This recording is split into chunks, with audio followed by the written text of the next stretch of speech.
Welcome to the Her Business Accelerator podcast, where we give you the strategies, inspiration, and community to elevate your business. I'm your host, Philippa Channer, and I'm all about helping female entrepreneurs build thriving service-based businesses.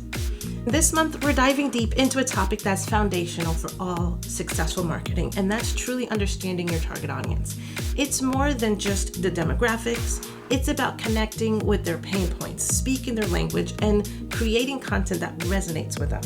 Today's guest is a true expert in making this happen. Rachel Hernandez is the Director of Marketing at NextNet Media. It's a company that helps businesses of all sizes conquer the world of SEO. Rachel's going to share some incredible insights on niching down, crafting authentic content, and the surprising power of writing just for one person. Get ready to transform your marketing because Rachel's strategies have proven results. She's taken the Hoff website's traffic from 58,000 to a whopping 268,000 visitors a month. So grab a pen and paper because we're about to get into some serious marketing magic. Let's get started. All right, I am so glad to be here. This is going to be the first interview as I am rebranding and going through the process of rebranding my whole podcast show. So we're no longer known as the Marketing 101 for Small Business Owners podcast, which was really great. It served me well, but now we're here on the EmpowerHer Business Accelerator podcast. And I'm excited for my first guest, Rachel Hernandez, to come and share. So please, Rachel, introduce yourself. Let us know who you are and what got you here. Oh my gosh, thank you so much. I'm so excited to be on this new rebrand for EmpowerHer. That's pretty incredible. So my name is Rachel Hernandez. I am the Director of Marketing at NextNet Media. We're an organization that does SEO for businesses all over the world, everything from somebody who's just getting started to larger enterprise clients. And a lot of what I do day to day is just content marketing, creating content for your website, creating content to rank in Google. So I think this is going to be really fun. Okay, awesome. This is definitely a good point to start this conversation because this whole month we're talking about just understanding who your target audience is, really knowing who your ideal customers and creating content for that person, not just for everybody. So I would love to dive deeper into this. And I understand this is a topic you are well aware of as well. Yeah, for sure. And it's interesting. I think it's something that's really easy for people to kind of say that you need to do. But when it comes down to figuring out how to do it, can be incredibly difficult. Yes. I definitely have found not only like doing my own work, but working with business owners that there can be like a disconnect as to how you should be writing and speaking to your user. And sometimes you don't even know who your user is. You have this sort of idea of like who you want them to be, but you actually don't have the information at hand or even in some cases, and it's okay, like you don't want to acknowledge it. You kind of want to Right. be talking to somebody else. Yes. You lead a good point because I always lead to say, really dig deep to find out who your ideal customers and figure out who you enjoy working with. But I never really will touch on the side that maybe the person who you enjoy working with isn't the ideal customer for your service. I want to dig deeper into that. Like, have you found where somebody thought their ideal customer was somebody else, and then they were Mhm. like, "But no, actually, these people buy more than anybody else." Yeah, I mean, I think for sure. One of my first content marketing jobs was working at, and I know we were going to talk about SEO, but Yeah. working in email. And I worked at an agency that specialized in writing like real like nurture campaigns. So not necessarily like those hard sell emails, but emails where you would just sort of keep in touch and share information with your users. And when they started, it was for like all entrepreneurs, like all business owners. And as the company grew, we realized that we had the most luck working with real estate agents. Okay. And Okay. from that, like really began to niche down because it is an industry where somebody does need to stay top of mind because you're not necessarily like always ready to buy or sell a house, but when you are, you like want to have that person that you're connected to. And also, I think a lot of like that was an industry that really appreciated having content created for them, where Mm. a lot of the time I think some business owners they want to do everything themselves always, when that's not necessarily like the right move for growing or scaling whatever they're working on. Yeah. So that's like the first example that comes to mind for me. But even at the Hoth, I think, which is the company that I do marketing for now, we really started out kind of like being very technical about how we spoke about SEO and what it could do for your business. And we use, words like optimized content and high quality backlinks, which sounds good to us because we do that every day. Like that's the language that we use. But if you're operating a small business and you just want to, grow your presence on Google, those are not the words that you connect with Yeah. the power of what that does. Yeah. So we definitely had to shift our own mindset and messaging to match. Okay, that makes a lot of sense. So for me personally too, like I started out very broad. I wanted to work with small business owners. I'm like, Mhm. that's so broad. Like majority of the businesses are small businesses in the area. And Yeah. so finally, like I started narrowing down and I know I could niche down even more, but now I'm focusing on female entrepreneurs that Mhm. are service-based businesses. And so like that I feel is like a good spot for me right now, but Mhm. I'm learning just how valuable it is to even just narrow down to that because the content I create now, I'm able to speak directly to them and the problems that they are facing as female entrepreneurs that, maybe male entrepreneurs aren't facing the same issues that we would talk about. And so can they get value? Can male clients get value from what we have? Of course, but it's different. And I'm realizing, yeah, it's helped me so much create better, more relevant content. Yeah, it's like one of my favorite content marketers. Her name is Anne Hanley. Highly recommend following her. And she actually just re-released an updated book. She has Everybody Writes. It's about copywriting, and I I don't make, but I strongly encourage everybody on my team to read it because it's all about making writing accessible, especially marketing writing. And one of the tips that she gives is when you write something like a blog post or an email or you're creating any sort of content is to write it to one person. Like have this one person in your head and even somebody that you know and Yep. just talk to them. Yeah. Because that is the way like it's going to resonate when you actually create and publish that content. And that's good for SEO too. It's funny, I was thinking about this earlier today, just thinking about this in general. A lot of people think that content written on your website to like show up in Google is Mm. going to have to be like kind of robotic and very structured in a certain way.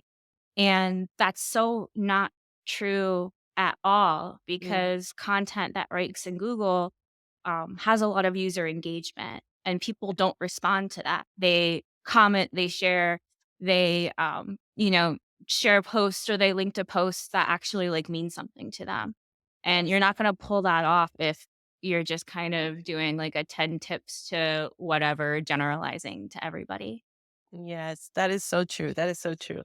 And what was it you were saying earlier too about understanding your audience? Oh, you know what it is speaking their language. That's another Mhm. thing I was just talking about this morning is when you understand your audience and you understand the problems that they face, the next step is to really figure out how to articulate the problems they're facing in their language, like Mhm. how they would word it and how they complain about it or, whatever it is, because it's going to help your content resonate even more when you're speaking their language Yeah. in a more natural way. So I completely agree. And I know I used to see articles before about, structuring your blog post.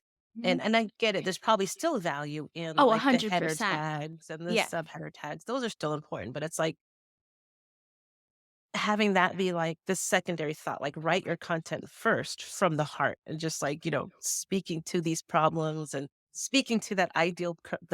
I love that what you said. about choosing one person and Yeah. speaking to that person, because you'll come out so much more authentic, and having that top of mind as you're writing content, Yeah.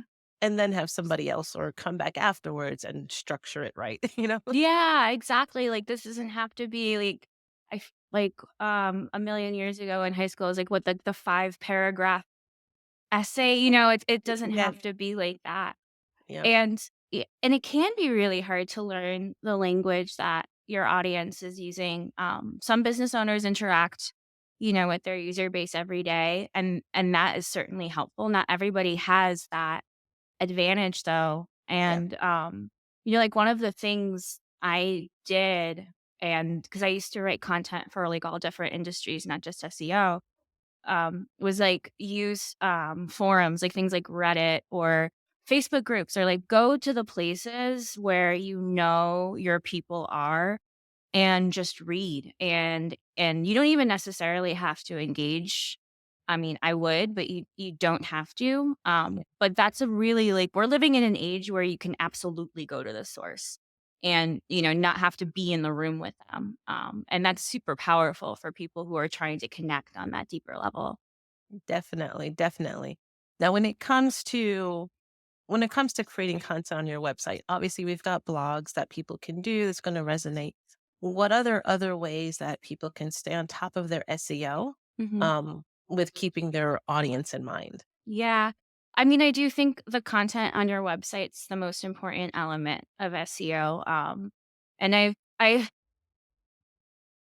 backlinks are also incredibly important, but you don't get backlinks without content. And I'll say like when I started at the Hoth in my current role as director of marketing, I started a content program where we every Tuesday and every Thursday we release a new blog. And sometimes it's a blog that's a very evergreen. It's, everything you need to know about X. Sometimes it's a blog about something that's going on in your industry, but I always stick to that schedule every time. And I always include like a few things like infographics I think are very easy. You kind of try and want to meet people where they're at. And since doing that, and I just had to pull up these stats recently, actually. When I started, we had about 58,000 visitors to our website, which is great, but we're like Yeah. a pretty big company. And now we have 268,000 people visiting our site. Nice. And they're not going to like they're not going right to the product page or whatever. They're going because they want to learn more about what we're doing. And also, I think because our content is quality and it speaks to the user, so they come back and they wanna learn more. So it sounds like that's one way we can definitely connect with our audiences by creating that content that's answering, some of the problems that they're having, and giving people enough information to understand, I guess, their problem even better. Mhm. And then like lead them into, okay, well, now I need to get to the next level. I need to hire somebody. Hopefully it's you because Mhm. they're right on your site. Yeah, I mean, it's so rare, and of course there is other like branding things that go into this, having a presence on social media, like having something like if you have the resources, having a podcast or starting a course, or there are so many other ways to also drive people to your website. But I think we have to acknowledge that nobody wants to buy from you the first time they've heard of you.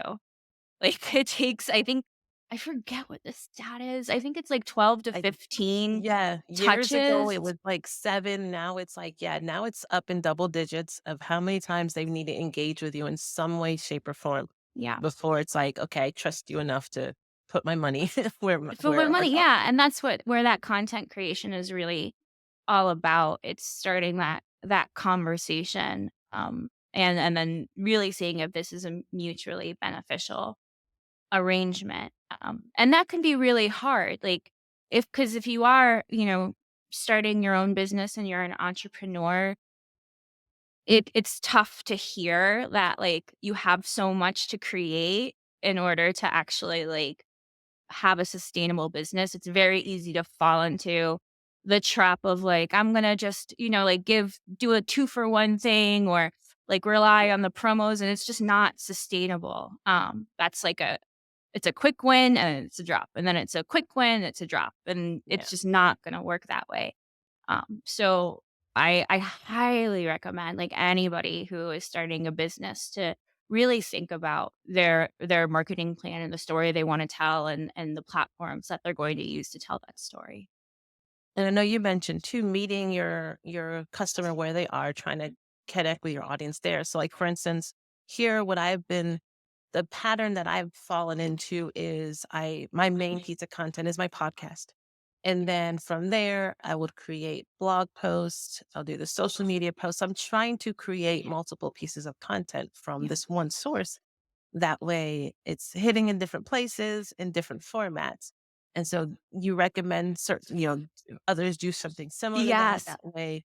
a Yeah. hundred percent. Yeah. I mean, one of the things we do, for instance, is and a lot of it does stem from our blog content. So like I would the same way that you kind of have everything centered around your podcast, but this is the same strategy. So like what my team does is we'll take like 5 pieces of content per month that we think are going to be the most powerful, or maybe they're seasonal or whatever. And then from there, we'll create, like 3 social media posts. We'll create a YouTube video. We'll create, like I guess TikTok is social media. But we'll kind of repurpose it in all these different ways. We have one writer who does the majority of that. So he'll kind of or he'll pull a quote from an article, and that'll be a graphic that we post on Instagram, like something like that. And it makes it so much easier, because instead of having to like do the research for 10 different things, you do the research for one thing, and then you can spin 10 pieces of gold. Yeah. And it also just keeps everything very connected. You kind of keep having that like same messaging across platforms, that also creates that trust with your user. Speaking of repurposing, I know I've heard encouragement of, if you have a piece of content that you did last year that's still relevant and performed well, to bring it back and share it Mhm. again. So when it comes to SEO, is there a right way to do that? Like, do you just reshare the original, or do you like change the date and kind of publish Yeah. it again? Oh my God, I love this. I love this question, because this is like one of my favorite things to do in Mhm. SEO. It's such an easy win. So yes, if you have a piece of content that's still relevant, you definitely want to republish, but you do need to rework it. Okay. So to like put it so simply, like it's like Google's jobs to send users to the best answers to their questions. Yeah. And 9 times out of 10, that's going to be something that was more recently published. Yeah. So if you have a piece of content, I encourage you to go in. If you cite any sources, make sure that they are still relevant. If you have like any sort of like images or graphs that are out of date, you definitely want to fix that. And if there's anything new you want to add, a little bit more. Okay. And then whatever CMS system you use, we use WordPress. You absolutely want to change the date and Okay. republish it. Number one, because Google will recrawl it. Yep. And so if it recrawls it, it's more likely to rank higher. And then number two, if the date is more recent, it's more likely to rank higher. I've seen posts go from like, I don't even like, the 3rd or 4th page to the number 1, 2, 3 spot, just from being reworked a little bit, and then reposted with a new date. Okay. Okay. So you don't duplicate the original post. I keep the original post. So you actually go back to the original post and edit that. Change it, yes. Not You thinking. don't wanna duplicate it, because, if you have Google will only count, Mhm. like, 1 piece of content that's the same.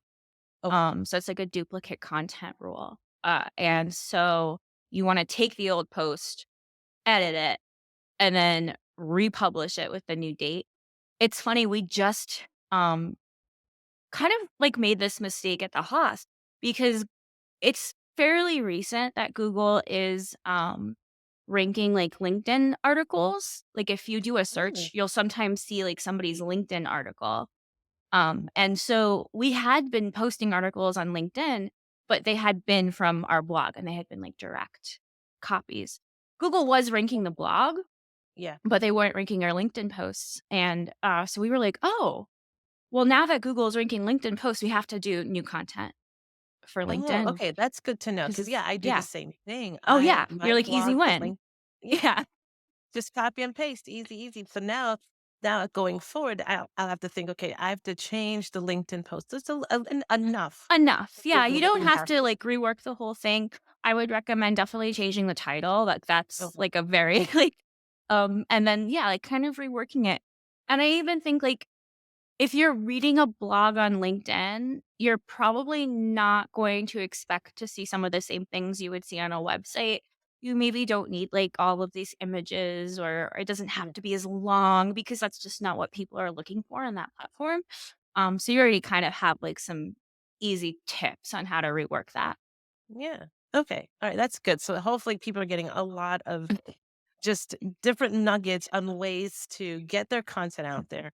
Once they know who their target audience is, or even if they don't know, but like get an idea, start with something who you think your target audience is, try it out and see how it responds and reacts. And are you get Yeah. generating business from that audience? If not, try another audience in another few months and not start from scratch, but try again, you know?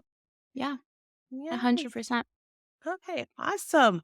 Well, please, now I know you mentioned the Hoth, you mentioned your other business Next Level, right? Next Level? Next Net Media. Net. All right, so where can people find Rachel and connect with Rachel directly? Yes. So I'm active on LinkedIn.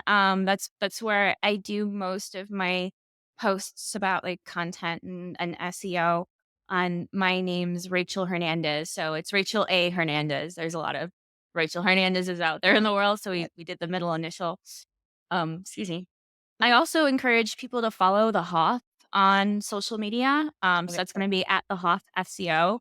We again like went from being very kind of like technical and high level, and we do still have that, but if you're new, we do a lot of fun stuff. We do a lot of really engaging posts, and we try and really make our whole motto is that we make SEO success simple, Okay. and we try and really communicate that through all of our marketing.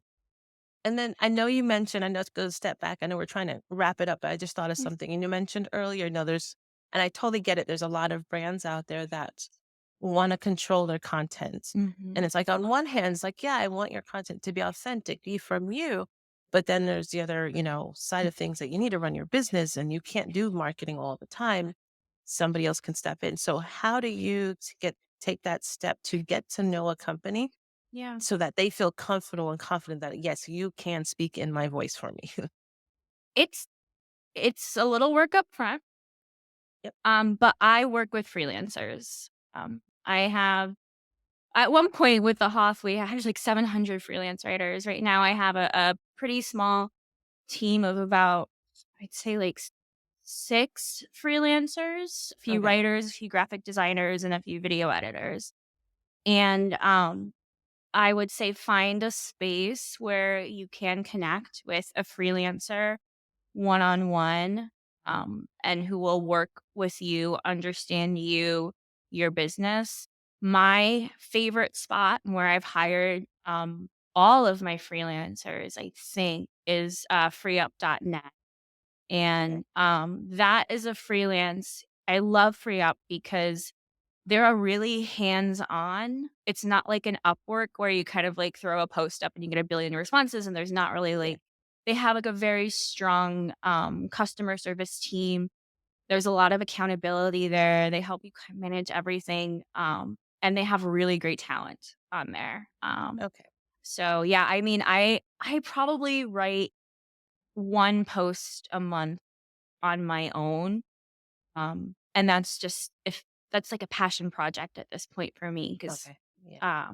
but I have freelancers who write All right. Okay. a Good. lot. That's nice to hear that. Yeah, you take the time up front to get to know them. I've seen Mhm. companies, won't name names, but I've seen companies like all you need to do is spend 1 hour with us and then we'll take it from there. And I'm like, No, you can't know somebody and a whole brand in 1 hour and expect to create content that's right. no, 100%. And there are a lot of, I know people are, I have to say this, like in this context, people are very tempted to use tools like ChatGPT and similar. Um, don't. um, it's great for some things. I like to think of it as like a very enthusiastic intern that you wouldn't give anything high level to. Um, so yeah, Use work it with a to, human. yeah, work with humans or, you use it to, strategize some ideas, some concepts, maybe rephrase things, but don't Yeah, start from, yeah. don't use it, start from scratch and copy and paste and say, okay, I'm done. And even though Google can't determine if AI wrote your post yet exactly, we are seeing them kind of look for signals, like if you're posting a lot of content really quickly or et cetera, and people are pinged. They're getting Yeah. de-indexed and devalued. Yeah. So even There's with certain, not just about your audience or good writing, like if you want your website to show up in search engines, which I assume you do, because if not, why would you have a website? Um, there's certain phrases that I'm learning to kind of like, when I hear them, I'm like, that's AI. Like the ever changing landscape. I'm like, oh my that God. people don't talk like that People don't normally. talk like that. It's driving me crazy, honestly. Like, I mean, I was playing around with it a lot, and especially in marketing, if I see like a LinkedIn post or something in like a paid media, and I see like 27 emojis, I'm like, oh God, that's like, It's like I do like to include some emojis, but I'm like I think 4 is my max. yes. Well, it's like I feel like in a sense it's like because the AI like doesn't have that human element of authenticity. It's like trying to make it up for it with emojis. Yep. like I don't know. It's trying. She's trying, yeah. But That's it. Awesome, awesome. Well, thank you. Thank you so much, Rachel. This has been awesome. I really appreciate you coming here and taking the time to speak with us. And I will definitely make sure that I have all your links in the awesome. show notes so people can connect with you. Awesome. Thank you so much. It was really great to meet you. You're very welcome. Wow, what an amazing conversation with Rachel. Thank you so much. If you are feeling inspired to level up your marketing, be sure to connect with Rachel on LinkedIn. She's got a wealth of knowledge to share. And don't forget to follow the Hoff on social media as well. They're the SEO experts who help make success simple. So remember, you can find all of Rachel's links and the resources in the show notes below. Thank you so much for joining us today on the Empower Her Business Accelerator podcast. If you love this episode, please do subscribe, rate, and review our channel. We greatly appreciate it. Your feedback helps me create even more valuable content for you. So until then, you guys keep empowering your businesses and yourself, and I will see you next month when we start a whole new, and I will see you next week as we continue our conversation about getting to know your target audience and making content just for them.